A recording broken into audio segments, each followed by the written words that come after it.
Gawin mo ito sa kalamansi at pangalan niya at mamahalin ka niya ng sobra at lagi kang hahanap-hanapin. Gusto mo ba na mahalin ka niya? Lagi kanyang hahanap-hanapin. Matatakot siya na mahiwalay ka sa kanya.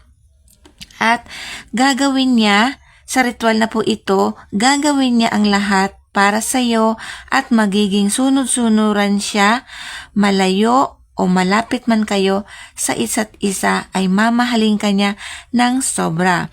Gawin mo ito kahit anong araw at oras at syempre po gawin mo ito ng may paniniwala. Pagkatapos mong magawa ang kahit na anong ritual, balewalain mo lamang ito.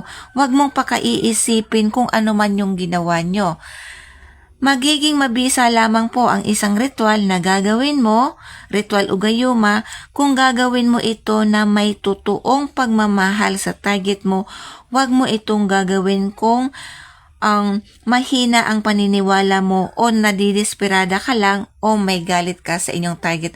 Kaya mo gagawin ang ritual na ito o kahit na anong ritual.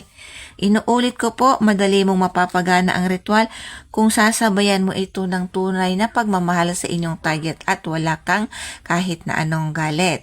So, gagamitin po natin dito ay isang kalamansi, pwede ang lemon. So, ito ay papakita ko lamang po sa inyo. Kaya itong sample ko ay kalamansi na maliit. Pero kung may lemon po kayo ay pwede nyong magamit. So, kailangan din natin dito ng cinnamon powder. Kung mahilig ka po gumawa ng mga ritual sa buhay pag-ibig, dapat po may mga bibili ka na po tuwing pupunta ka ng grocery, bumili ka na ng cinnamon, ng laurel, dapat mo may stock ka na para pag may mga video tayong bago ay madali mo na lamang pong magagawa. So, dito, sa kalamansi, isusulat mo lamang po ang tunay na pangalan ng inyong target, maliit lamang.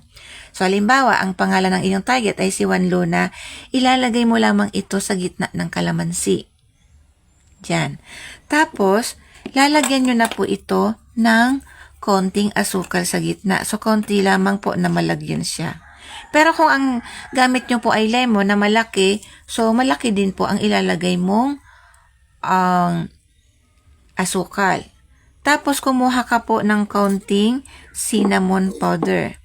Kaunti lamang po, pwede mo din damihan, depende po sa inyo. Pagkatapos po, hayaan mo lang ito nakaganyan. Pagkatapos ang sunod mo pang gagawin, hawakan mo lamang ito, parang kumuha ka ng pinakamalakas na enerhiya sa inyong katawan. Tapos tawagin mo ang kanyang tunay na pangalan ng 3 beses at isunod mo ang inyong kahilingan. Halimbawa, Juan Luna, hahanap-hanapin mo ako, iiyak ka sa paghahanap sa akin. Juan Luna, hahanap-hanapin mo ako, iiyak ka sa paghahanap sa akin hanggang sa maka3 beses ka. Pagkatapos, itago mo po ito na nakaganyan lang, itago mo sa isang madilim na lugar. Kung saan nyo po ito itinago, huwag nyo na po itong gagalawin kahit na matuyo si kalamansi, kahit na mabulok na yan, doon mo lamang po yan. Pero kung talagang tuyong-tuyo na siya, as in talagang inaabag na siya, pwede mo na pong kunin at itapon pwedeng sa basurahan. Tapos, pwede nyo po itong ulit-ulitin kahit kailan. So, maraming salamat po mga kaswerte at ito po ay makakatulong sa inyong buhay pag-ibig. Maraming salamat. Mag-iingat ang lahat.